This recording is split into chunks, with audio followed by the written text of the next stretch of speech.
মঙ্গলবার রাত 12টা 1 মিনিটের দিকে আমি তখন অফিসে ছিলাম। সেখানে শহীদ মিনারে জুলাইদের যারা শহীদ হয়েছেন তাদের স্মরণে মোমবাতি জ্বালিয়ে স্মরণ করা হয়েছে। সেখানে অনেকে কথা বলেছেন। ছাত্রদলের অভিযোগ যে জুলাইকে নানাভাবে বিক্রি করছে একটি মহল। আহ, এর আগে আমরা শুনেছি ৭১-এর চেতনা বিক্রি হয়েছে, এখন শুনছি জুলাইয়ের চেতনা বা জুলাই বিক্রি হচ্ছে। আসলে কি সত্যি কি বিক্রি হচ্ছে? যে কোনো রাজনৈতিক আন্দোলনের যারা বেনিফিশিয়ারি অথবা যারা বেনিফিশিয়ারি হতে চায় অর্থাৎ উপকারভোগী হতে চায়, তারা তো সেই রাজনৈতিক ঘটনাটাকে নিজের স্বার্থে বা নিজের প্রয়োজনে তাদের মতো করে ব্যাখ্যা করবে প্রথমে, এবং তারপর সেই ব্যাখ্যাকে কাজে লাগিয়ে নিজেদেরকে সেই আন্দোলনের প্রধান শক্তি হিসেবে প্রথমে প্রতিষ্ঠিত করার চেষ্টা করবে, এবং তারপরে সেটাকে তারা বিভিন্ন জায়গাতে তাদের পরিচিতির একটি অংশ হিসেবে ব্যবহার করে রাজনৈতিক ফায়দা লোটার চেষ্টা করবে। এটা তো অস্বাভাবিক কিছু না, এটা সারা পৃথিবীতেই হয়েছে, হয়, এখানেও হচ্ছে। তবে যে মাপে জুলাই নিয়ে এক ধরনের প্রোপাগান্ডা বলেন কিংবা এক ধরনের প্রচার প্রচারণা করার চেষ্টা করা হয়েছিল, সেটা আসলে কোনো কোনো সময় মনে হয়েছে যে ইচ্ছাকৃতভাবে মূল জায়গা থেকে সরে গিয়ে রাজনৈতিক ফায়দা পাওয়ার জন্য কিছু মানুষ জুলাইকে ব্যবহার করছে। এটা কিন্তু সত্য। আহ, সেইটা কারা ব্যবহার করছে? কারা ব্যবহার করছে এটা আপনি দেখলেই বুঝতে পারবেন। জুলাই আন্দোলনের মূল কথা কি ছিল? একটি বৈষম্য বিরোধী সমাজ প্রতিষ্ঠা। রাইট। কোন বৈষম্য নিয়ে তারা আন্দোলন শুরু করেছিল? কোটা বৈষম্য, অর্থাৎ চাকরির ক্ষেত্রে কোটা প্রথা নিয়ে তাদের অনেক আপত্তি ছিল। এই যে সংসদ হয়েছে, সংসদে যে জামাতে ইসলাম এবং এনসিপি এবং বিরোধী একটি দল গিয়েছে, তারা দাবি করে থাকেন যে তারাই জুলাই আন্দোলনের মূল শক্তি। তারা এই পর্যন্ত কোটা নিয়ে একটি কথা বলেছেন? না। তারা চাকরি বিধি, চাকরি রীতি নিয়ে একটা কথা বলেছেন? তারা এই যে পদ পদায়ন করা হচ্ছে বিভিন্ন প্রতিষ্ঠানে, সেটা নিয়ে কথা বলেছেন? বলেন নাই তো। অর্থাৎ জুলাইয়ের প্রথম বক্তব্য যেটি ছিল, যে কারণে সাধারণ ছাত্রছাত্রীরা আন্দোলনে যোগ দিয়েছিল, সেটা কিন্তু প্রথমে সরকার পরিবর্তনের আন্দোলন ছিল না, কোটা বৈষম্য দূর করা, চাকরি বৈষম্য দূর করার আন্দোলন ছিল। সেই চাকরি নিয়ে একটা কোনো কাজ হয়েছে?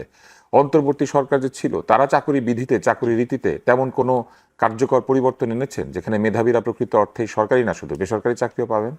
ডক্টর মোহাম্মদ ইউনূসের ইউনূস সেন্টার কি মেধাবীরা চাকরি পায়? ওনার পছন্দের লোকেরা চাকরি পায়। ওনার নিজের জায়গাতে উনি সেটা প্রতিষ্ঠা করতে পেরেছেন। উনি নিজের সাথে যাদেরকে নিয়েছিলেন সব স্বজনপ্রীতি ছিল না?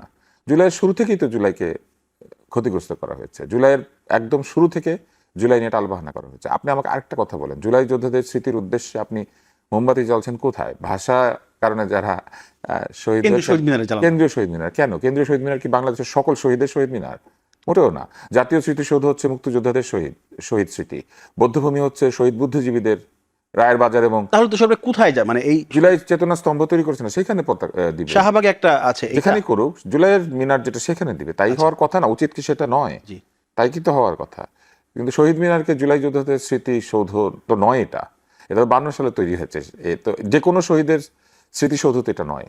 এটা তো আমাকে বুঝতে হবে। আরেকটা জিনিস আপনি আমাকে প্রশ্ন করি, সেটা হচ্ছে 7.62 নাকি যেন একটা গুলি হয়েছিল, সাখাওয়াত সাহেব এসে বড় বড় কথা বলেছেন, মনে আছে? ওনার যায় যায় অবস্থা হয়েছিল। হ্যাঁ হ্যাঁ, চাকরি চলে যাওয়ার যায় যায় অবস্থা হয়েছিল না? যায় যায় পরে মন্ত্রণালয় হ্যাঁ, চেঞ্জ করা উনি হয়েছে। যায় যায় দিন হয়ে স্বরাষ্ট্র যাচ্ছিলেন, মন্ত্রণালয়ের উপদেষ্টা ছিলেন। উনি তো যায় যায় দিন হয়ে যাচ্ছিলেন। হ্যাঁ, তারপর ওইখান থেকে উনি কিভাবে যেন আরেকটা মন্ত্রণালয়ে গেলেন, পাট ও বস্ত্র মন্ত্রণালয়, নৌকা সংক্রান্ত, না না, মনে হয় নৌকা টোকাও ছিল, নৌ পরিবহন, নৌ পরিবহন নৌ, ছিল, হ্যাঁ। হ্যাঁ।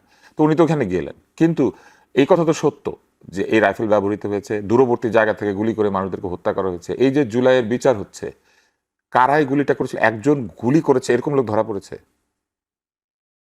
যারা প্রকৃত হত্যাকারী, প্রথম হত্যাকারী, ফার্স্ট ডিগ্রি মার্ডার চার্জ কার বিরুদ্ধে হয়? যে নিজের হাতে খুন করেছে। নিজের হাতে খুনি কে? নিজের হাতে খুনিগুলা কোথায়? আচ্ছা, আসবো আপনার কাছে। আকবর হোসেন, আপনি একটু যদি এই যে এটা দূরের নিয়ে থেকে গুলি করে যে শিশু হত্যা হলো, বারান্দার মধ্যে শিশু মারা গেল, ঘরের মধ্যে শিশু মারা গেল, জানালার গ্রিল শিক ফুটা করে গুলি ঢুকে গেল, এই গুলিগুলো তো নিশ্চয়ই দূরবর্তী জায়গা থেকে এসেছে, এটা তো কাছের থেকে করে নাই কেউ। এটা কারা? একজনকে ধরা পড়েছে, একজনকে কি আমরা ওইভাবে প্রমাণিত করে শাস্তি দিতে পারছি? উল্টা সাকিব আল হাসান ভুয়া মামলায় আছে। তো এইগুলা কি জুলাইকে বিতর্কিত করা নয়? জুলাইকে শুরু থেকে ইউনূস এবং তদীয় গ্যাং জুলাইকে বিতর্কিত করেছে। জুলাই থেকে তারা কি কি ধরনের সুবিধা নেয় নাই? ওনার প্রেস সচিব থেকে শুরু করে পুরো প্রেস টিম একটা পত্রিকা নিয়ে নিয়েছে, ডিক্লারেশন নিয়ে, সেইটার মালিক হোক কিংবা উপকারভোগী হোক, সেখানে বসে পড়েছে। জুলাই সংক্রান্ত উপকারভোগী উনি নিজে, উনি কর মাফ করিয়েছেন, উনি লাইসেন্স নিয়েছেন, এগুলো নিয়ে কত কথা হয়েছে। জুলাইয়ের বেনিফিশিয়ারিকে এখন নাহিদ ইসলাম যদি বলেন যে জুলাই যোদ্ধাদের পুনর্বাসন এইটা সেটা, কেন? যখন শত শত কোটি টাকা কর মাফ করানো হচ্ছিল, উনি বলতে পারেন না যে কর মাফ না করিয়ে বরং এই টাকাগুলি জুলাই যোদ্ধাদের ফাউন্ডেশনে দিয়ে দেন?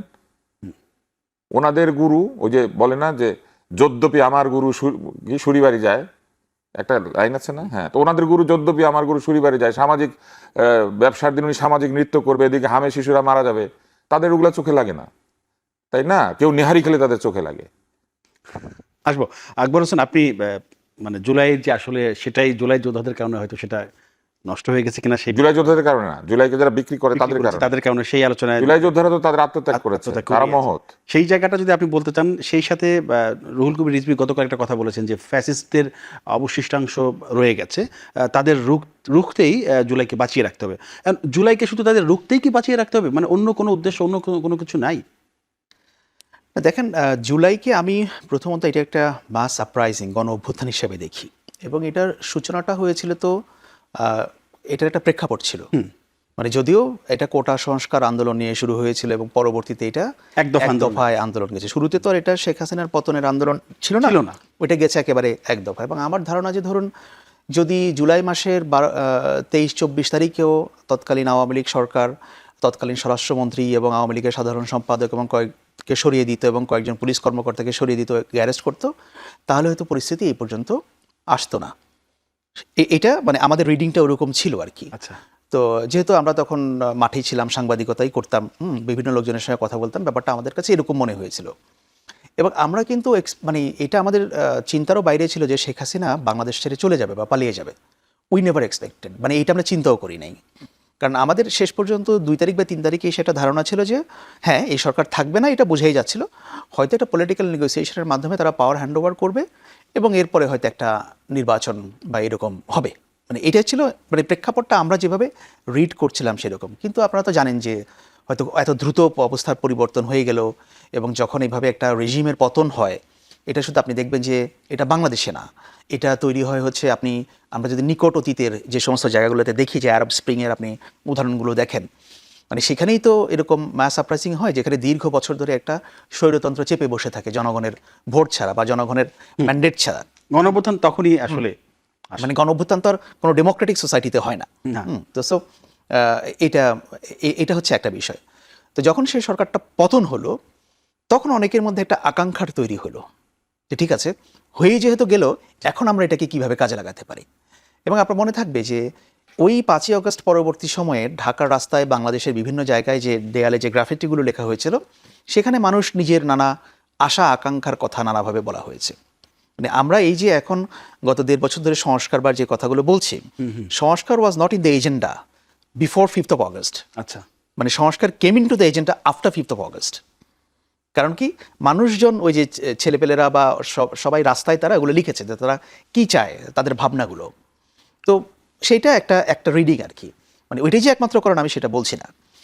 এখন ব্যাপার হচ্ছে যে যখন এই ধরনের একটা বড় আকারের একটা গণ অভ্যুত্থান হয়, বা যেমন ধরেন আপনি ইভেন তুষার ভাই একটু টাচ করলেন যে যদি আমরা আমাদের স্বাধীনতার দিকে তাকাই, যে বাংলাদেশের মুক্তিযুদ্ধ তো একটা জনযুদ্ধ ছিল, এটা তো শুধু আওয়ামী লীগের বগল দাবা করার বিষয় ছিল না, না কখনোই না সেটা, তাই না? সেটা কিন্তু কখনোই না। করেছিল যে কোনো একটা কারণে আওয়ামী লীগ করেছিল, আওয়ামী লীগ মুক্তিযুদ্ধের নেতৃত্ব দিয়েছিল, কিছু লজিকও ছিল, কিছু লজিক ছিল না, সব কিছু মিলে সেটা হচ্ছে।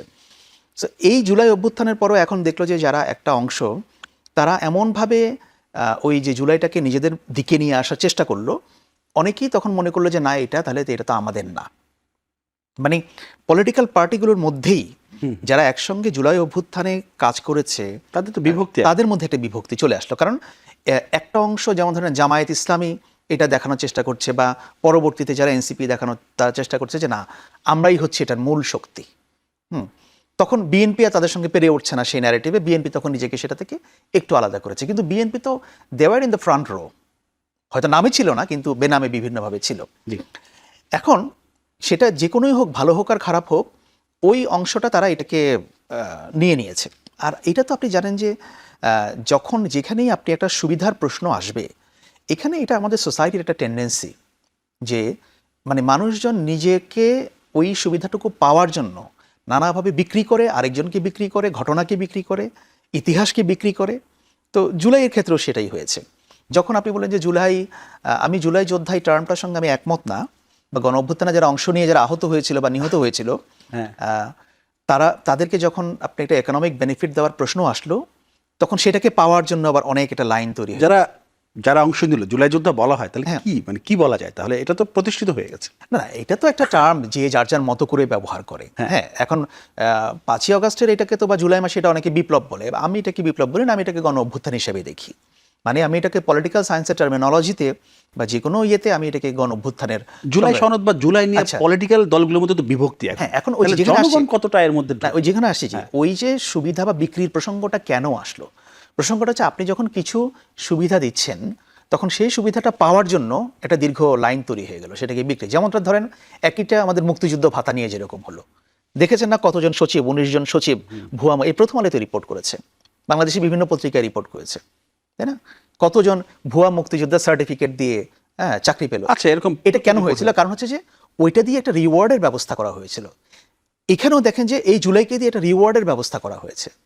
আপনি দেখেন আপনার প্রতিষ্ঠানে যদি আপনি কোনো বিষয় নিয়ে একটা রিওয়ার্ডের ব্যবস্থা করেন নর্মাল প্রসিডিওরের বাইরে গিয়ে, মানে যেখানে অনেকে মনে করতে পারে যে আমার বেনিফিটেড হওয়ার সুবিধা সুযোগ আছে, তখন সে সেটাকে বিক্রি করার একটা ছলাকলা সে বের করে ফেলবে। সো দিস হ্যাজ হ্যাপেন্ড, এটা এখানে হয়ে গেছে। সো আমি বিষয়টাকে ওরকমভাবে দেখি। বাট হ্যাঁ, টু বি ভেরি অনেস্ট, আপনি যদি চিন্তা করতে যান যে একটা বড় আকারের গণ অভ্যুত্থান পরবর্তী সময়ে একটা সোসাইটিতে অর্ডার ফিরে আসতে একটা লম্বা সময় লাগে। তো এখন সেটা কত লম্বা সময়, সেটা একটা বড় প্রশ্ন, যে আমরা কি সেটা আরও লম্বা সময় হিসাবে দেখব, নাকি এটা আমাদের গণ অভ্যুত্থানের 3 মাস পরেই ঠিক হয়ে যাওয়া উচিত ছিল। তো এগুলো নিয়ে ডিবেট আছে, এগুলো যে যার যার মতো ডিবেট করবে। আমার ধারণা যে ডিবেট চলতে থাকবে। সব একটু বলেন যে সেটা হচ্ছে গতবারও যখন এই যে জুলাই বার্ষিকী পালিত হলো, আমরা বেশ ছিল, আপনার অনুষ্ঠান ছিল, আয়োজন ছিল, আলোচনা সভা ছিল। তো 1 বছর পরে সে কি মনে হচ্ছে একটু ফিকে হয়ে গেল? কারণ ছাত্রদল একটা প্রোগ্রাম করলো কেন্দ্রীয় শহীদ মিনারে রাত 12টা 1 মিনিটেও শেষ, আর এনসিপির কিছু নেতারা ওনারা এই যে কবরে গিয়ে শ্রদ্ধা জানালেন।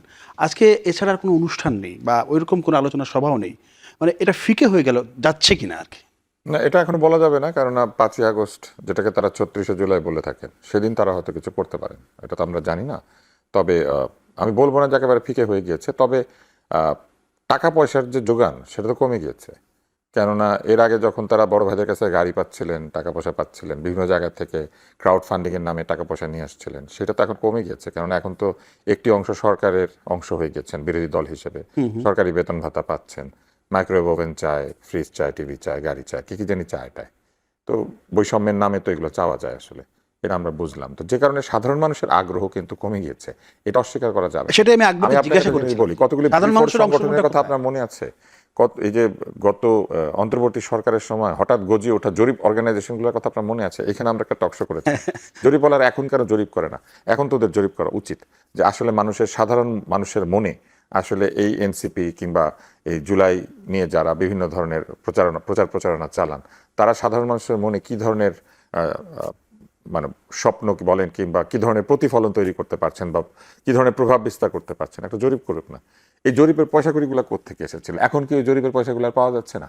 এই পুরা জরিপ টরিপ সবকিছুর উদ্দেশ্য ছিল হচ্ছে জুলাইকে কাজে লাগিয়ে একদল লোককে ক্ষমতার অংশীদারে পরিণত করা। দুর্ভাগ্যজনকভাবে বলেন বা সৌভাগ্যজনকভাবে বাংলাদেশের জনগণ ওই বিভিন্ন গুরুজনদের মুখে যেমন জুতাপিটা করেছিল না তারা ছবির মধ্যে, ইলেকশনের মধ্যে কিন্তু আপনি লক্ষ্য করে দেখেন সবচেয়ে খারাপ রেজাল্ট করেছে কারা। তা আপনি বুঝতে পারছেন, মানুষ কিন্তু এই অপমান সংস্কৃতি চায় নাই, মানুষ কিন্তু অসম্মানের সংস্কৃতি চায় নাই। মানুষ ভেবেছিল কি জানেন, এই বৈষম্যটা দূর হবে, প্রত্যেকে সম্মান পাবে এই সমাজে, আগে যেটা ছিল না। কিন্তু উল্টাটা কি হলো? সেই আশা আকাঙ্ক্ষা নিয়েই তো মানুষ রাস্তায় এসেছে। অসম্মানের বিপরীতে অসম্মান তৈরি করা হলো, মবের বিপরীতে আরো বেশি মবের শাসন তৈরি করা হলো, দুর্নীতির বিপরীতে আরো বেশি দুর্নীতি হয়েছে। এটা তো ওই জুলাই আন্দোলনের বিভিন্ন কাজে সম্পৃক্ত ইফতেখারুজ্জামান সাহেবের টিআইবি, যিনি কিনা বিভিন্ন কমিশনে ছিলেন, উনিই তো জরিপ করে গবেষণা করে বলছেন যে অন্তর্বর্তী সরকারের সময় সর্বোচ্চ দুর্নীতি বেশি হয়েছে। তো বলেছেন না, তার মানে কি দাঁড়ালো? দুর্নীতির বিপরীতে আরো বেশি দুর্নীতি হলো। তো আপনি তো অসম্মানের বিপরীতে অসম্মান, দুর্নীতির বিপরীতে দুর্নীতি, চুরির বিপরীতে চুরি, ঘুষের বিপরীতে ঘুষ, এটা দিয়ে তো আপনি সমাজ পরিবর্তন করতে পারবেন না। মানুষের দেয়াল চিত্রে আকাঙ্ক্ষাটা কি ছিল? বৈষম্যমুক্ত চাই বাংলাদেশ। মানুষের কি ছিল? চাকরি পাবে, চাকরির মধ্যে কোটা থাকবে না, উল্টা নিজেদের নামে কোটা বরাদ্দ নিতে শুরু করলো তারা। তো সেগুলো হলো না। হওয়ার ফলে কি হয়েছে জানেন, জুলাই সম্পর্কে মানুষের যে শ্রদ্ধাবোধের জায়গাটা, সেটাকে বেঁচে থাকা এই জুলাই বেনিয়ারা তারা ক্ষতিগ্রস্ত করে দিয়েছে। এই অবস্থা হবে জানলে আমি খুবই সন্দেহ করি যে এত বেশি মানুষ এই আন্দোলনে যোগ দিত কিনা। মানুষ কিন্তু যোগ দিয়েছিল মূলত একটি সামাজিক পরিবর্তন দেখার আকাঙ্ক্ষায়, যে সামাজিক পরিবর্তনে তার জীবন সহজতর হবে। জীবন কি সহজতর হয়েছে? সেটা তো হয় নাই, উল্টো কি হয়েছে। আমি আপনাকে সমালোচনা করার জন্য বলছি না বিষয়টা।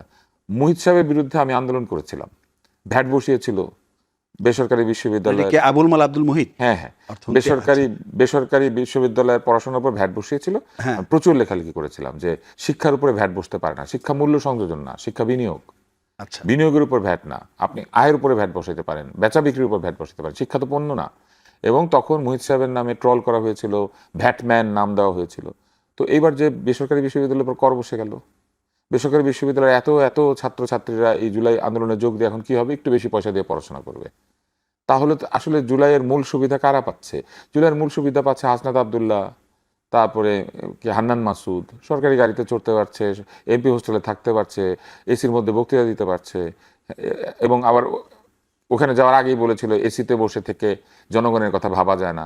এখন তো এসি ছাড়া থাকতেই পারছে না, উপজেলাতে এসিওয়ালা অফিস চাইছে। তো জুলাই আন্দোলনের উদ্দেশ্য কি এইগুলা ছিল নাকি? জুলাই আন্দোলনের উদ্দেশ্য কি গণমাধ্যমের স্বাধীনতা ছিল না?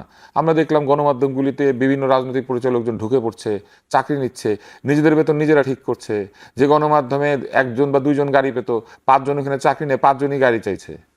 আপনি নাম বলতে বললে আমি নাম বলে দিতে পারি, যাই হোক আমি বলতে চাই না। আমরা দেখছি গণমাধ্যমের মালিকানা ইসলামী ব্যাংকের মতো ট্রান্সফার করার একটা ব্যাপার স্যাপার শুরু হয়ে গিয়েছে। এগুলো তো জুলাই আন্দোলনের কথা ছিল না। জুলাই আন্দোলনের কথা ছিল কথা ক। জুলাই আন্দোলনের কথা ছিল কি আরো কথা বলবো, সোনু মহাজন। আমরা দেখলাম সোনু মহাজন শেষ পর্যন্ত সোশ্যাল মহাজন হয়ে গিয়েছেন, উনি নাচছেন হামের মধ্যে, এতগুলো 600 বাচ্চা মেরে উনি এইভাবে নাচছেন। আমি ছোটবেলায় দেখতাম ফকির আলমগীর এইভাবে নাচে, ঘর করলাম না রে আমি সংসার করলাম না। এই গানটা আবার লিখেছিলেন আহমদ সফা। এই গানের এরকম সুর দেওয়ার কারণে ফকির আলমকে মারবেন বলে খুঁজে বেড়াচ্ছিলেন। তো আমার তো মনে হয় যে এই নাচের কারণে আমার মনে হয় ওনাকে 21 পদক দিয়ে দেওয়া উচিত আগামীতে নৃত্যে। ফারুক একজনকে দিয়ে গিয়েছে না যাওয়ার আগে, আগামী বছর সোশ্যাল নৃত্য আবিষ্কার করার জন্য তাকে একটা দেওয়া যেতে পারে পুরস্কার। কারণ মানুষ নেহারি খেলে যদি খারাপ লাগতে পারে, 600 শিশু মরার পরে সোশ্যাল নৃত্য দেখলে আমাদের ভালো লাগে না। তো জুলাইয়ের কাছ থেকে আমরা কি পেলাম? জুলাইয়ের প্রধান উপদেষ্টার কাছ থেকে আমরা এই বছর জুলাইয়ের শুরুতে আমরা কি পেলাম? আকবর হোসেন, একটু পুরনো ইস্যু নিয়ে আপনাকে একটা বিষয় জানতে চাই, যেহেতু তুষার ভাই কথাটা বললেন যে একটা সোশ্যাল, এবং উনি শোক প্রকাশ করেছেন। উনি তো ইরানে মানুষ মরলে শোক প্রকাশ, কোথায় কোথায় যেন মানুষ মরলে শোক প্রকাশ করে। হ্যাঁ, উনি এইবারে জুলাইতে উনি কোথাও মোমবাতি হাতে গিয়েছেন? এত বড় উপদেষ্টা না উনি? উনি না জুলাইয়ের আইকন? উনি কোথাও গিয়েছেন শোক প্রকাশ করতে জুলাইয়ের 1 তারিখে? তো বিএনপি গিয়েছে, বিএনপিকে ধন্যবাদ দেওয়া উচিত।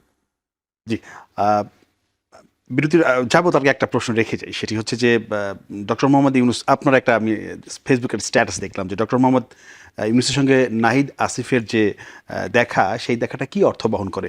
যে অনুষ্ঠানে তিনি নেচেছেন বললেন তুষার ভাই, সেই অনুষ্ঠানে আরেকটা কাজ করেছেন, আমি এটা বলবো একটু পরে। আচ্ছা, এইটা নিয়ে একটু বিরতির পরে আপনার কাছে একটু জানতে চাই। একটা বিরতি নিয়ে আসি, দর্শকেরা বিরতি নিচ্ছি, ফিরছি শীঘ্রই, আশা করি সাথেই থাকবেন।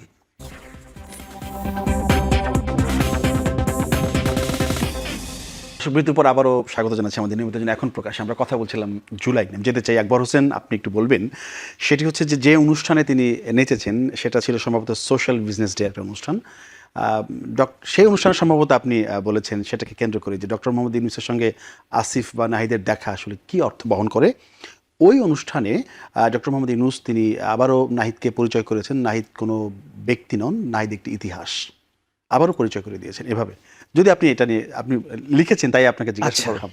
এটা হচ্ছে কি যে বিষয়টা একটু ইয়ে থেকে আসি, যে প্রফেসর ইউনুস তো নিজের ইচ্ছায় সরকার প্রধান হন নাই।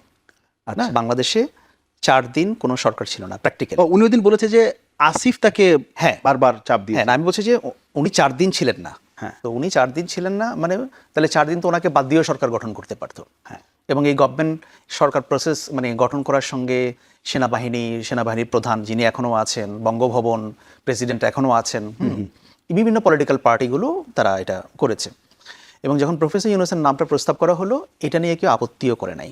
করেছিল কি, বিএনপি বলেছিল যে আমরা ওই প্রফেসর ইউনুসকে চাই না, জামায়াত বলেছিল যে আমরা চাই না, বা অন্য কেউ বলেছিল, আপত্তির কথা তখন কেউ বলে নাই। বলেছিলেন আসিফ মাহমুদ সজীব ভুঁইয়া বলেছে যে আপত্তি ছিল। আপত্তি ছিল, সেনাপ্রধান বলেছিলেন, সেটা বলেছিলেন উনি। আপত্তি তো ছিল। আচ্ছা, সেনাপ্রধান নাকি বলেছিলেন, আই এম নট শিওর যে তিনি তো একটি মামলা, যাই হোক, কিন্তু আপনি যদি পলিটিক্যাল ইয়েতে দেখেন তার আপত্তি তো ছিল না, and he took it over, that's fine.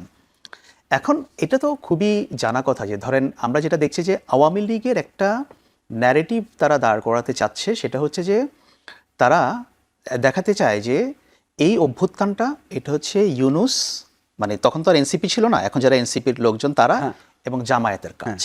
এই অভ্যুত্থানের সঙ্গে বিএনপির কোনো সম্পর্ক নাই, বিএনপি কিন্তু ভালো। হ্যাঁ, কারণ আওয়ামী লীগ জানে যে তারা যদি বাংলাদেশের পলিটিক্সে ইফেক্টিভলি ফিরে আসতে চায়, হ্যাঁ, তাহলে বিএনপির সমর্থনটা তাদের দরকার। এবং আপনি সেজন্য দেখবেন যে আওয়ামী লীগের লোকজন বিএনপির কোনো সমালোচনা করে না, এবং যেই লোকগুলো এখন বলে যে না সরকারকে তো 6 মাস সময় দিতে হবে একটা, তারা কিন্তু ইউনূস সরকারের কাছে বলছে যে 2 মাসে এগুলো কি হচ্ছে। অথচ তখন কিন্তু বাংলাদেশে 580টা থানা নাই, 4 দিন সরকার নাই, তৎকালীন প্রধান বিচারপতি তার বেঞ্চ ছেড়ে পালিয়ে গেছেন, বাইতুল মোকাররমের মসজিদের ইমাম চলে গেছে। হ্যাঁ, আচ্ছা, সো এটা খুবই স্বাভাবিক, কারণ যখন যে পতন হয়, যেমন 111-এর যে সরকার, সেটার তো বিএনপির প্রতি, মানে বিএনপির পতনের পরেই তো 111-এর সরকারটা এসছে। Right. সো ওই সরকারের প্রতি কিন্তু আওয়ামী লীগের অত গ্রাজ নাই, তাই না? আওয়ামী লীগ তো সেই সরকারের লোককে রাষ্ট্রদূত বানিয়েছে, এমপি বানিয়েছে না, কারণ তারা ওদের কাছে ভালো, কারণ সেটার পরে না এরা আসছে ক্ষমতায়। সো যেই আওয়ামী লীগের পতনের পর এখন যেহেতু ইউনূস সরকার, so obviously he is the, মানে কি বলবো, অপোজিশন আর কি আওয়ামী লীগের কাছে।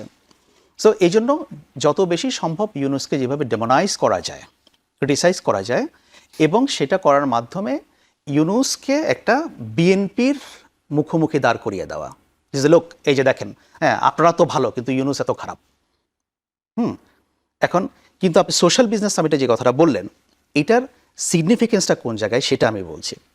ওইটাতে একটা সোশ্যাল বিজনেস ডে ছিল, সেখানে তো নাহিদকে পরিচয় করিয়ে দেওয়ার কোনো ব্যাপার ছিল না, আসিফকে পরিচয় করিয়ে দেওয়ার। উনি নতুন করে এটা আবার কেন কি পরিচয়? নতুন করে তারা কেন তো সব করলেন? পরিচিত। হ্যাঁ, তারা পরিচিত না। হ্যাঁ, তো কেন উনি এখানে বললেন? উনি তো ওখানে সোশ্যাল বিজনেস ডে নিয়ে কথা বলবেন। কিন্তু যেহেতু that created an opportunity, professor Yunus মানে উনি ফার্মলি দেখাইতে চাইছেন যে এই যে যারা অভ্যুত্থানের সঙ্গে জড়িত, অভ্যুত্থানের সঙ্গে সবাই জড়িত, বাট নাহিদ, আসিফ টাসিফ এরা যারা আছে, এরা হচ্ছে দে আর দ্য ফেসেস। তারা যে ঘটনা ঘটিয়ে ফেলেছে ব্যাপারটা না, তারা সামনে ছিল। ঠিক আছে, এখন ইউনূস সরকার, মানে ইউনূস একই জিনিস সে আবার রিএফার্ম করলেন যে হ্যাঁ আমি তাদের মাধ্যমেই আসছি। সেটা উনি এমন না যে অনেক সমালোচনা হচ্ছে, অনেক কিছু হওয়ার পরে উনি একেবারে নিশ্চুপ নিরিবিলি চলে গেছেন যে আমি আর কিছু বলবো না, ওই বার্তাটা একবার দেওয়া। এবং একই সঙ্গে নাহিদ, আসিফরাও ওখানে গিয়েছেন যে ইউনূস সরকার ক্ষমতায় না থাকলেও তারা তার সঙ্গে আছে, এই ভাইবটা দেওয়ার জন্য। শুধু তাই না, ওই প্রোগ্রামের স্পেশাল গেস্ট ছিল কে? ডক্টর খলিলুর রহমান। ও হ্যাঁ, তাই তো। ডক্টর খলিলুর রহমান এখনকার পররাষ্ট্রমন্ত্রী, তিনি ইউনূস সরকারের কি জানি ন্যাশনাল সিকিউরিটি অ্যাডভাইজার হিসেবে সার্ভ করলেও উনি কিন্তু এই সরকারের পররাষ্ট্রমন্ত্রী। সো এরকম একজন ব্যক্তি যিনি ইউনূসের একটা আমন্ত্রণে সেই প্রোগ্রামে যাবেন, উনি সরকারের সঙ্গে কনসাল্ট না করে, সরকারের হাই আপসের সঙ্গে কনসাল্ট না করে উনি যান নাই। এবং বিএনপিও আপনি দেখেন যে আমরা তো বারবার বলছি যে আপনি হাম নিয়ে কথা বলছেন, তাহলে হাম নিয়ে তো একটা তদন্ত কমিটি হওয়া উচিত। ডক্টর জাহেদ বলেছিলেন না সরকার একটা তদন্ত করবে, কি করেছে? না, এখনো দেখছি। কেন করে নাই? কমিটি দেখি না। হোয়াট ওয়েন্ট রং? এখন ব্যাপারটা হচ্ছে যে ওই যে ব্যাপারটা যে আপনি আফটার 5th of August যে বিএনপি, জামায়াত, এনসিপি এবং ইউনূস হচ্ছে যত নাটের গুরু, তারাই হচ্ছে ওই অভ্যুত্থানের ব্যাপার, বিএনপি আলাদা এখান থেকে। ব্যাপারটা যারা এভাবে দাঁড় করাতে চাচ্ছে ওইটা এইভাবে ঠিক দাঁড়াচ্ছে না। এবং সেটা দাঁড়াচ্ছে না কেন? বিএনপি এই আন্দোলনের ফ্রন্ট রোতে ছিল, এবং ইউনূস সরকার এবং এরপরে এই সরকার, অভ্যুত্থান সবই এটার ধারাবাহিকতা। এই জন্য আপনি দেখেন ইউনূস সরকার কি এমন একটা কাজ করেছে যেটা either BNP or NCP or Jamaat পছন্দ করে নাই? আচ্ছা, তাই না? হয় বিএনপি পছন্দ করেছে, নাইলে এনসিপি পছন্দ করেছে, নাইলে জামায়াত পছন্দ করেছে। কেউ না কেউ একটা পছন্দ করে, কেউ না কেউ করেছে, অথবা সম্মিলিতভাবে সবাই করেছে। আপনি যে অনেক বিষয় সম্মিলিত। হ্যাঁ, আপনি যে আমেরিকার সঙ্গে বাণিজ্য চুক্তি নিয়ে এত কথা হচ্ছে, তাই না? খুব খারাপ বাণিজ্য চুক্তি, আমি মেনে নিলাম, ঠিকই আছে। তো বিএনপি এটা নিয়ে কথা বলে না কেন? সংসদে এটা নিয়ে কোনো কথাই হয়নি। হ্যাঁ, বাইরেও হচ্ছে না। Who's blocking? সংসদে এটাকে কে ব্লক করছে? হ্যাঁ, তারপরে তুষার ভাই একটা কথা বললেন যে হ্যাঁ বেসরকারি বিশ্ববিদ্যালয়ে ভ্যাট বাড়িয়েছে। ভ্যাট তো আর হাসনাত আব্দুল্লাহরা বাড়ায় নেই, ভ্যাট তো সরকার বাড়িয়েছে। সো যদি ভ্যাটের ব্যাপারে কোনো প্রসঙ্গটা ধরতে পারেন না, আমি ধরতে পেরেছি তুষার ভাই, না বুঝছি যে তারা সেই সুযোগ সুবিধাটা পাচ্ছে এখন, ওইটাই তো পারেন না। আমি বলেছি যে ওই ভ্যাটের বিরুদ্ধে যারা আন্দোলন করেছিল ওই সময়, তারা এখন ভ্যাট বাড়লে কিছু বলে না। হ্যাঁ, না এখন তো তারা পার্ট সেটার, এখন সেটা আমি বলেছি জুলাই আন্দোলন। না, এখন তো আমি যদি কোনো কিছুর পার্ট হই, আমি যদি সেটার ইয়ে হই, আমি কি সেই পার্টে বসে আমি এটা সমালোচনা করব নাকি? আচ্ছা, ইটস ভেরি অবভিয়াস। কেউ সেটা করে না, সেটা করতে হলে তার এখান থেকে বেরোয় গিয়ে করতে হবে। So this is the point যে আপনি মানে ওই যে অভ্যুত্থানের যে দুই বছর, মানে দ্বিতীয় বার্ষিকীতে আপনি যেটা বলেন এটা ফিকে হয়ে গেছে কিনা, দেখেন মানুষ রেগুলার অভ্যুত্থান করবে না, কখনোই করবে না।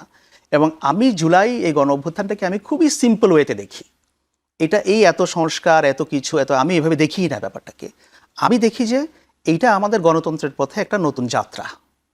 আমি জিনিসটা দেখি, আমি চাই বাংলাদেশে 5 বছর পর ইলেকশন হোক। বাংলাদেশে 5 বছর পর যদি নির্বাচন না হয়, বাংলাদেশে আরেকটা অভ্যুত্থান হবে। সেটা বিএনপি থাকুক, জামায়াত থাকুক, আবার আওয়ামী লীগ থাকুক, যেই থাকুক। জি। আমি ব্যাপারটাকে দেখি যে when we establish democracy, others thing they will follow. এটাও আমাদের কিছু কিছু কিছু কিছু ওভাবে হবে।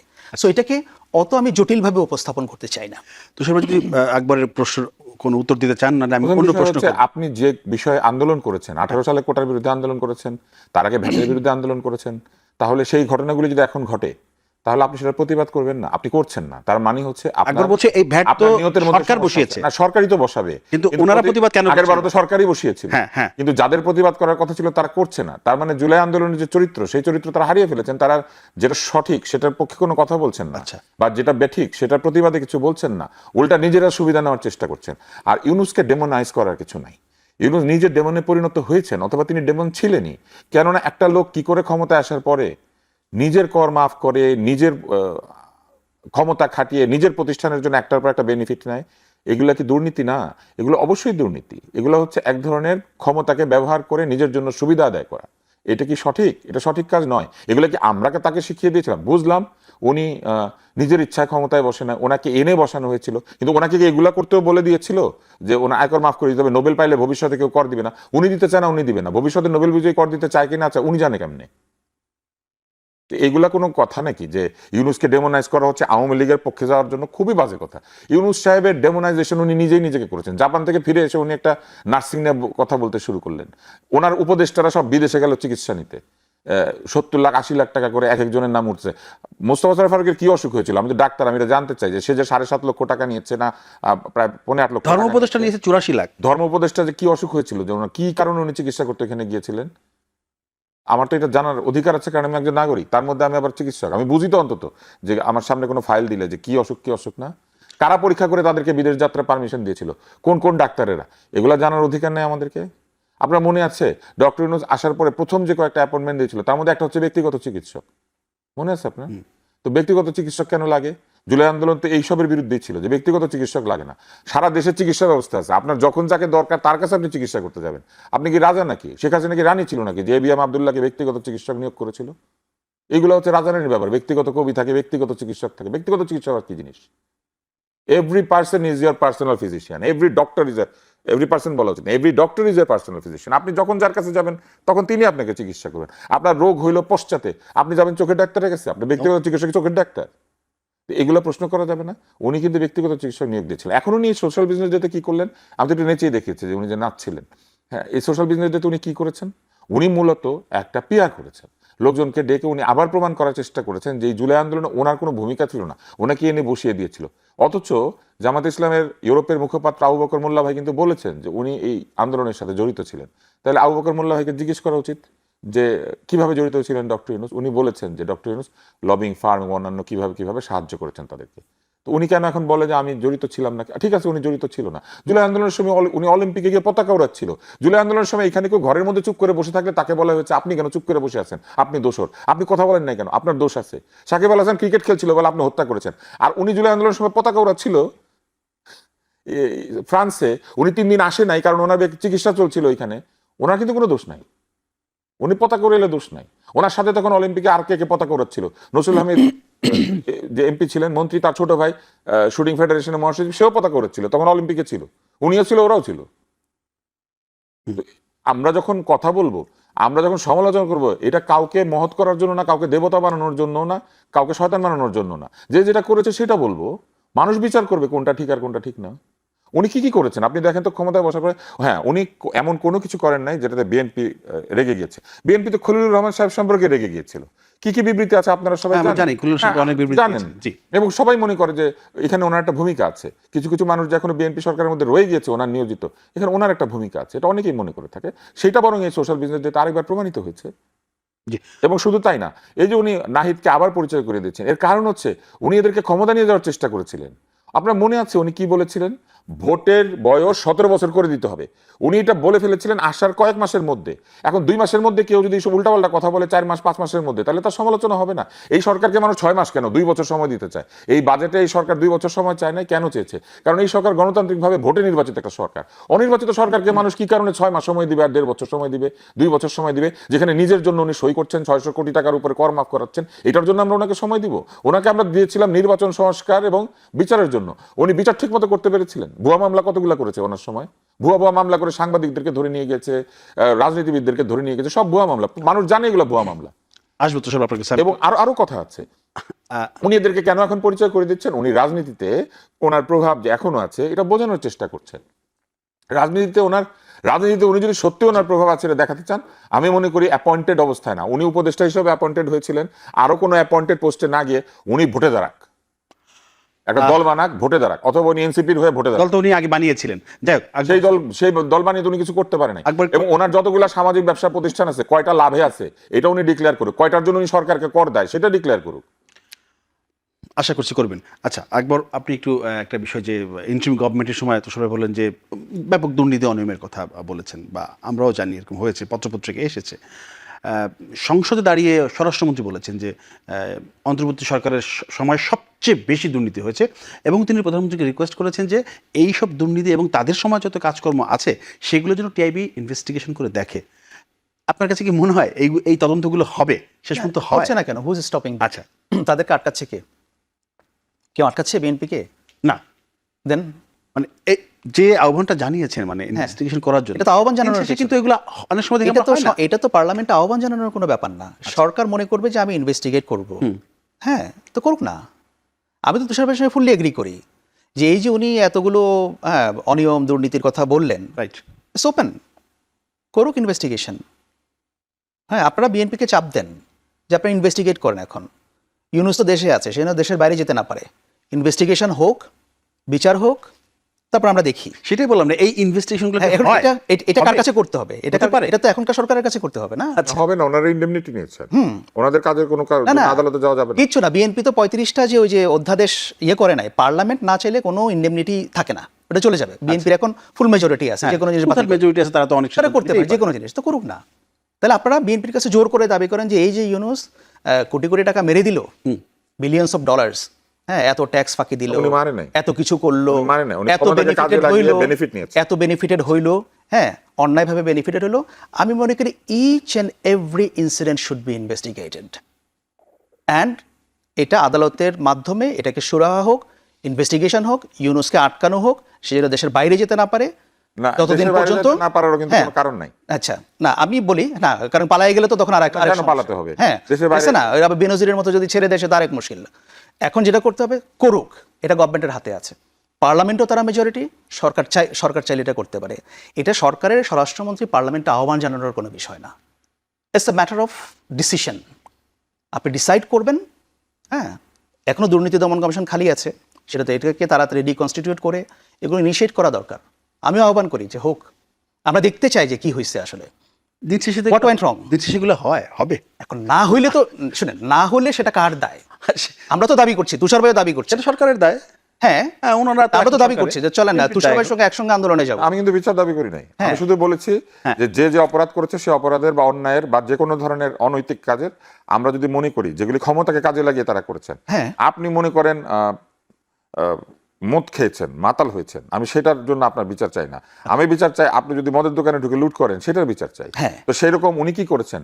উনি ক্ষমতায় আছেন বলেই তো উনি করগুলি মাফ করাতে সেটা তো বললাম, ওনার ওটা তো- ক্ষমতাকে উনি ওটা তো অপব্যবহার করেছেন। অনৈতিক। তো এটার কি ইনভেস্টিগেট করা লাগে নাকি? সমস্ত পত্র তো করবে না? আরে না না, এটা তো এটা investigation না, লাগে। এটা তো চায়ের দোকানের আড্ডা না। এটা ইনভেস্টিগেশন না, অবশ্যই লাগে। উনি নিজে সই লাগবে না করে কেন? আসলে একটা সিস্টেমের মধ্যে লাগবে না, যেতে এটা হবে তো তো, system। না না, সিস্টেমে কিছু নাই। কি আচ্ছা, নাই? আপনি পত্র পত্রিকার মধ্যে পরিষ্কার লেখা হয়েছে উনি নিজে সই করে এগুলা নিয়েছেন, এটা হ্যাঁ, ইনভেস্টিগেশন তো নিক না, সরকার এটা প্রকাশ করো যে এই যে আমরা তদন্ত করেছি, পত্রপত্রিকার আমরা সোর্স পেয়েছি। হিসেবে উল্লেখ করে এগুলো তো এইভাবে সরকারের নথি, সরকার এগুলা গেজেট দিক, ইস্যু করেছে হ্যাঁ, না। করুক না, তবে সরকার আবার প্রকাশ করুক, এটা ওনার কমিশন সরকার ওনার জন্য ওনার বেনিফিটে গেজেট ইস্যু করছে, আমি আর্জ করি যে সরকার একটা কমিশন গঠন করে এগুলো সব এটা ওনার দাবি হতে পারে।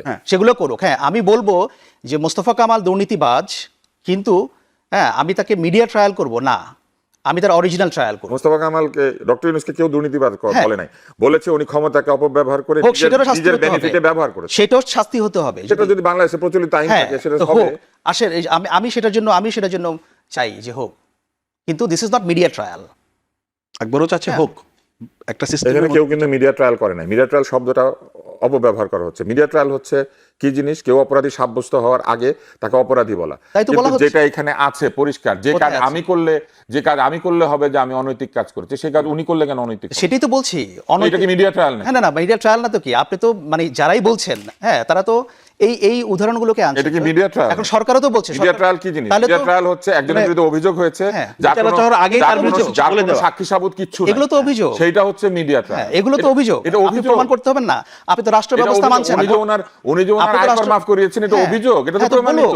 বলুক যদি সেটা অনৈতিক হয়ে থাকে, অন্যায় হয়ে থাকে, অবশ্যই সেটা আপনি শাস্তি আমাকে হবে। কনফ্লিক্ট অফ ইন্টারেস্ট বুঝান, হ্যাঁ, স্বার্থের দ্বন্দ্ব না বুঝান। না, স্বার্থদ্বন্দ্ব তো সেটাই আমি বলছি। স্বার্থদ্বন্দ্ব কি সেটা আপনি বুঝান। যদি সেটা হয়, যে কাজ আমার, যদি সেটা হয় মানে আমি কি? স্বার্থের দ্বন্দ্বের ডেফিনিশন, না না না, আমি তো সেটাই বলছি যে ভাই, আপনি তো কথাকে অন্যভাবে দেখছেন। স্বার্থের দ্বন্দ্বের ডেফিনিশন আপনি যদি রাষ্ট্র ব্যবস্থা মানেন, স্বার্থের দ্বন্দ্ব যদি কোথাও আপনি যদি থাকে, রাষ্ট্র ব্যবস্থা সেটা মানেন, ওনার যে শপথ, হ্যাঁ, সেই শপথের বিরুদ্ধে যদি সে ভঙ্গ ফলে করে। আজকে আমরা যে জুলাই আন্দোলনের মূল চেতনা নিয়ে কথা বলছি, হ্যাঁ। সেই মূল চেতনা কি জিনিস? শেখ হাসিনা ওনার অবস্থানকে কাজে লাগিয়ে এস আলম সহ বিভিন্ন দুর্নীতিগ্রস্তদেরকে সুবিধা দিতেন, আর ইনি ওনার অবস্থানকে কাজে লাগিয়ে নিজের প্রতিষ্ঠানের সুবিধা নিজেই দিয়েছেন।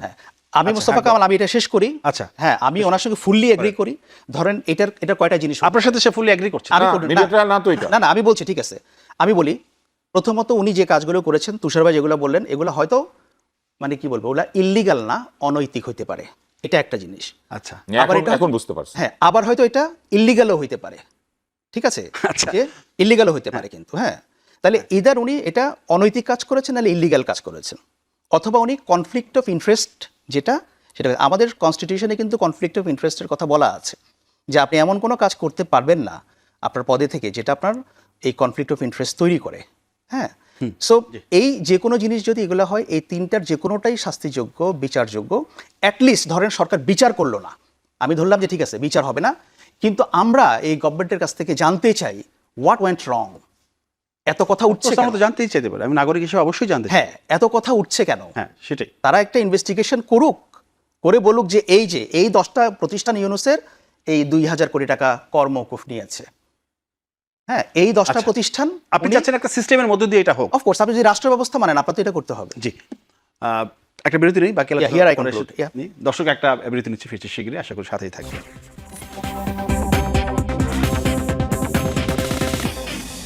দর্শক বিরতির পর আবারও আমরা আলোচনায় ফিরতে চাই বা ফিরেছি। আমরা একটু যেতে চাই, আব্দুল তুষার, আপনি একটু বলবেন, মানে যদি এই আলোচনা আপনি আগে যেটা করছিলাম জুলাই নিয়ে, যদি সেটা কথা বলতে চান বলতে পারেন, কিন্তু প্রশ্ন একটা রাখি, সেইটা হচ্ছে যে ধরেন প্রধানমন্ত্রী তারেক রহমান যখন চীন গিয়েছেন, সফর করছেন, বাংলাদেশে বিনিয়োগের ব্যাপারে কাজ করছেন, চেষ্টা চালাচ্ছেন, সেখানে সমঝোতা হচ্ছে, ঠিক তখন আমরা দেখলাম যে আমাদের দেশে আর্জেন্টিনা ব্রাজিলের পতাকা উঠছে, সেইটার কথা বলে সাদা পতাকা, কালেমার পতাকা, কালেমা লেখা পতাকা ওড়ানো হচ্ছে। কালেমা লেখা পতাকা ওড়ানোতে কোনো সমস্যা নাই, তারা ওড়াতেই পারে, কিন্তু আপনার কাছে কি মনে হয় যে এই সময়টায় এমন পতাকা ওড়ানো হলে আমাদের যে শ্রমবাজার বিশ্বে আছে, আমাদের যে বিনিয়োগের ব্যাপার আছে বাইরে, সেইখানে কোনো ভুল বার্তা যেতে পারে?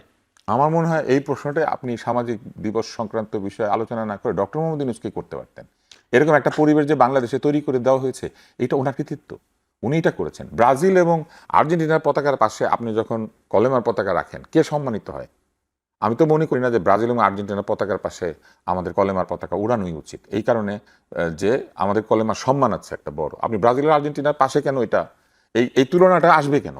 আমি তো মনে করি না এটা। কিন্তু একটু আগে যে আলাপ হচ্ছিল না কনফ্লিক্ট অফ ইন্টারেস্ট, আমি আপনাকে সেটা নিয়ে একটু কথা বলতে চাই। উনি গ্রামীণ ব্যাংকের জন্য কর অব্যাহতি নিয়েছেন 2029 সাল পর্যন্ত, যেখানে এই সরকার বলছে যে সকল বাণিজ্যিক প্রতিষ্ঠান কর দিবে, লভ্যাংশ যদি কম দেয় তাহলে বেশি কর দিতে হবে। সেইখানে গ্রামীণ ব্যাংক 2029 সাল পর্যন্ত কর অব্যাহতি নিয়ে বসে আছে। এই বাজেট গ্রামীণ ব্যাংকে টাচ করতে পারবে না। সরকারি মালিকানা কমিয়েছেন, 25% সরকারের মালিকানা ছিল। সরকার কি? সরকার হচ্ছে জনগণ। গ্রামীণ ব্যাংকে জনগণের মালিকানা ছিল, সেই মালিকানা কমিয়ে এটাকে 10% নামিয়ে দিয়েছেন। এবং উনি বলেছেন এতে নাকি ব্যাংকের নিয়ন্ত্রণ ঋণ গ্রহীতাদের হাতে যাবে। ঋণ গ্রহীতাদের হাতে কোনোদিন এটা নিয়ন্ত্রণ যাবে না। এই গ্রামীণ ব্যাংকের এটা পুরোপুরি একটি শুভঙ্করের ফাঁকি। আপনি ঋণ নিলে নাকি এটা শেয়ার হোল্ডার, আপনি ঋণ পরিশোধ করে দিলে আর শেয়ার হোল্ডার থাকেন না তো। তাহলে কিভাবে? লাইসেন্স এবং অনুমোদন নিয়েছেন উনি। গ্রামীণ এমপ্লয়মেন্ট সার্ভিসেসের নামে জনশক্তি রপ্তানির লাইসেন্স নিয়েছেন। সমাধান সার্ভিসেসের ডিজিটাল ওয়ালেট এবং পেমেন্ট সার্ভিস অনুমোদন করেছেন। গ্রামীণ ইউনিভার্সিটি নিজেই অনুমোদন করে দিয়েছেন। এবং তিনি তার মালিকানাধীন প্রতিষ্ঠানগুলির বিরুদ্ধে শ্রম আইন এবং অন্যান্য মামলা যেগুলি ছিল সেগুলো অনেকগুলিকে খারিজ এবং নিষ্পত্তি করে দিয়েছেন। এবং তিনি যে নিজের করও মাফ করেছেন সেটা তো পরিষ্কার, নোবেল বিজয়ীকে কর দিতে হবে না এটা তো উনি করেছেন। পাশাপাশি একটা সংখ্যা বলা হয়, যে সংখ্যাটা হয়তো নির্ধারণ করা হয়েছে কোন একটা কিছুর ভিত্তিতে, 666 কোটি টাকা বলা হয়, ধরেন 666 কোটি না, এটা শুধু 66 কোটি, সেটাও কি উনি মাফ করাতে পারেন আদালত ছাড়া? নিজে নিজে মাফ করিয়ে নিয়েছেন, আদালতের প্রক্রিয়ার মধ্যে দিয়ে কিন্তু করেন না এই কাজগুলা। এবং আপনি দেখেন এই যে তিনটা লাইসেন্স যে উনি নিয়েছেন, একটি জনশক্তি রপ্তানির লাইসেন্স, একটি ডিজিটাল ওয়ালেট এবং পিএসপির লাইসেন্স এবং একটি বিশ্ববিদ্যালয়, আপনি আবেদন করে দেখেন তো কয় বছর লাগে এটা পাইতে, আদৌ পাবেন কিনা? কিন্তু উনি নিজে ক্ষমতায় বসে থেকে এগুলা নিয়ে নিয়েছেন ওনার প্রতিষ্ঠানের নামে। এবং সারা বাংলাদেশে ব্যাটারি রিক্সাও রীতিমতো ওপেন করে দিয়ে গিয়েছেন। ওনার যে সামাজিক ব্যবসাগুলি আছে তার মধ্যে একটা আছে রফিক অটো ভ্যান লিমিটেড, আপনি সেটা জানেন? না, এটা জানতাম না। খুঁজে বের করেন তো। উনি এগুলা করেছেন, এগুলা তদন্ত করতে হবে। আপনার চোখের সামনে দেখতে পাচ্ছেন আপনি একটা খরগোশ, এটা তদন্ত করে বলতে হবে এটা খরগোশ নাকি, কানে ধরে টান দিয়ে দেখতে হবে খরগোশ। তো সব সিস্টেমের মধ্যে যেতে হবে। তো সিস্টেম এইটাই যে জিনিস প্রমাণিত সত্য সেটা সমালোচনা হবে। সমালোচনা কোনো মিডিয়া ট্রায়াল না, এটা দেখা যাচ্ছে এটা সমালোচনা হবে। যেটা দেখা যায় না ওটা তদন্ত করে বাইর করতে হবে। Investigation is to find out what is not found out yet. যেটা পাওয়া গিয়েছে সেটার জন্য তো ইনভেস্টিগেশনের কোনো প্রয়োজন নাই। এগুলো ওনারা সই হয় না, এগুলো গ্যাজেটেড হয় নাই, এগুলো সরকার থেকে রিলিজ হয় না, তখন কে ক্ষমতা ছিল এটা দেখা যাচ্ছে না, এটাও তদন্ত করতে হবে। করেন তদন্ত। এটা হচ্ছে অভিযোগ, সেই অভিযোগ তো আমরা করবোই। এটা করলে কি ডক্টর ইউনূসকে ডেমোনাইজ করা হয়? মোটেও ডেমোনাইজ করা হয় না, বরং উনি কি কেউ কাণ্ড করেছেন সেটা বলা হয়। এখন কেউ যদি এটা ধারা বিবরণী দেয় সেটা কি ডেমোনাইজ করা? এখানে আমি যে কথাগুলি বলেছি একটা মিথ্যা, সেটা বলুক যে না এগুলা নেয় নাই, তুমি মিথ্যা কথা বলতেছো, সেটা হইলে একটা কথা। কিন্তু এগুলো তো উনি করেছেন। এই একই কাজ যদি আজকে সরকারের কোনো মন্ত্রী করে তাহলে কি সমালোচনা হবে না তার? সেটা তো হতেই হবে। তো সেটা কি মিডিয়া ট্রায়াল হবে? আচ্ছা, জি।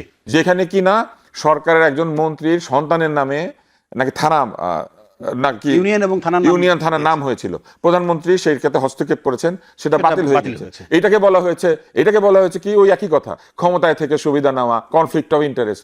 একটা নাম পরিবর্তনের জন্য কনফ্লিক্ট অফ ইন্টারেস্ট হয়, আর নিজের নামে 3টা লাইসেন্স নিয়ে নিলে সেটা কনফ্লিক্ট অফ ইন্টারেস্ট হয় না, সেটা তদন্ত করা লাগে। আচ্ছা, জি। এবং আমি দেখেছি ডক্টর ইউনূসকে যারা সমর্থন করেন না তারা এই অন্ধ সমর্থনটা করেন। এবং এই অন্ধ সমর্থকরাই এই জুলাই চেতনা, এই যে বেচা বিক্রির কথা উঠেছে না, আপনি দেখেন সোশ্যাল বিজনেস ডেতে জুলাই চেতনা বেচলোকে, আসিফকে আর নাহিদকে ওখানে নিয়ে হাজির করে কে বলার চেষ্টা করলো আমি কিন্তু চাই নাই, ওরা আমাকে এনেছে। জি, তুষার ভাই, আমি একটু সময় দিতে চাই আকবরকে। আকবর, যদি আপনি এ বিষয়ে কিছু বলতে চান। আর যেটা প্রশ্ন ছিল, গ্রামীণ ব্যাংক যদি কর মওকুফ করে থাকে, হ্যাঁ 2 মিনিট আপনি সময়। যদি এটা অন্যায়, অনৈতিক, যেটাই বলি না কেন, যদি হয়ে থাকে, পার্লামেন্ট ইজ দেয়ার, পার্লামেন্ট এটা বাতিল করতে পারে। এটা এক্সিকিউটিভ অর্ডার, এটার জন্য পার্লামেন্টও লাগে না, এগুলো সবকিছু তো বাতিল করতে পারে। এগুলো এক্সিকিউটিভ অর্ডারে বাতিল করতে পারে, এটার জন্য সংসদ লাগে না। কিছু ব্যাপার হচ্ছে সংসদ লাগে, আর কিছু হচ্ছে এক্সিকিউটিভ নিজেই করতে পারে। প্রধানমন্ত্রী যেমন যে তার মন্ত্রীর যে ছেলের নামে যেটা বাতিল করে, এগুলো সরকার এক্সিকিউটিভ অর্ডারে বাতিল করতে পারে। আচ্ছা, এখন সমালোচনা হবে না ব্যাপারটা তা না, অবশ্যই সমালোচনা হবে, কিন্তু আমি দেখতে চাই যে সমালোচনার কনটেক্সট এবং ইন্টেন্ট কি। আচ্ছা, হ্যাঁ, ধরেন আমরা আজকে এখানে কতক্ষণ প্রোগ্রাম করলাম? প্রায় 50 মিনিট। 50 মিনিটের মধ্যে তুষার ভাইয়ের ভাগে পড়েছে কত? 25 মিনিট এরকম। উনি 25 মিনিট পরে নাই না? আচ্ছা, ধরেন আর একটু কমই পড়েছে, ধরেন 20 মিনিটেই পড়েছে, আমি ধরলাম। তো 20 মিনিটের মধ্যে তুষার ভাই 19 মিনিট শুধু ইউনূসকে নিয়ে কথা বলে। না, 19 মিনিট আমি বলি না। হ্যাঁ, এটা হচ্ছে অতিকথন, এটা হচ্ছে সিম্পলি অতিকথন। আমি 19 মিনিট বলি না। হ্যাঁ, আমি তার কথার পরিপ্রেক্ষিতে এই কথাগুলি বলেছি, বিকজ ওইখানে একটা সরাসরি অভিযোগ করা হচ্ছে যে ইউনূসকে যদি কেউ সমালোচনা করে এটা নাকি না, সেটা বলা হয় না তুষার ভাই, আপনি দেখে নেন, আমরা ঝগড়া না করে। এটা আছে তো, এটা ঝগড়া না, আপনি এটা ঝগড়া না। আমি এই অনুষ্ঠানে ঢোকার আগে বলেছিলাম যে আমি জোরে কথা বলি। এখানে যখন আপনি মাইক পরীক্ষা করছিলেন তখনও কিন্তু আমি বলেছি আমি জোরে কথা বলি। ঠিক আছে, আমি শেষ করে দেই। এইগুলা হচ্ছে এই যে এখন যেটা করা হচ্ছে, এইগুলা হচ্ছে the process of vilifying a person. আমি জোরে কথা বলি, এটা আমার অভ্যাস। আকবর শেষ করুন, আমাকে শেষ করতে, এটা তো ক্রুদ্ধ হয় না, ও আবার কমপ্লেইন করবে, আমি ওকে সময় কম দিয়েছি। বলেন আকবর। হ্যাঁ, তা আমি চাই যে আমি ফুললি এগ্রি করি, হ্যাঁ, যে এটা যদি অনৈতিকও হয়, অন্যায়ও হয়। আচ্ছা, অনৈতিক হলে সেটা এক্সিকিউটিভ অর্ডারে বাতিল হোক, অন্যায় হলে পরে সেটা সাজা হোক, কমপ্লিট। এটা নিয়ে আমার আর কোনো ইস্যু নাই। আর থার্ড থিং হচ্ছে যে আমি জুলাই চেতনার কথাটা বিশ্বাস, যে কথাটা বললাম, জুলাই চেতনাকে আমরা শুধু ইউনূস আর এনসিপি বা জামায়াতকে দিয়ে আমরা ডিফাইন করব না। It's a millions of people R involved. হ্যাঁ, এক একজনের এক এক রকমের আকাঙ্ক্ষা, এবং আমরা সবার আকাঙ্ক্ষার কিন্তু মূল জায়গাটা হচ্ছে ইটস এ ডেমোক্রেটিক সোসাইটি। আমি বলি কি যে অত ক্ষুদ্র ক্ষুদ্র জায়গায় আমরা দেখব না, মানুষ দেখে না। মানুষ দেখে যে আপনার যখন একটা ডেমোক্রেটিক সোসাইটি থাকবে, জি। তখন আপনার অন্যান্য যে বিষয়গুলো, সেটা আপনি আইনের শাসন বলেন, মানবাধিকার বলেন, এটা ধীরে ধীরে ধীরে ধীরে উন্নতি হবে। ওইটাই হচ্ছে কি আমরা জুলাই চেতনাকে ওভাবেই দেখি। অসংখ্য ধন্যবাদ আকবর হোসেন এবং আব্দুল তুষার দুজনকে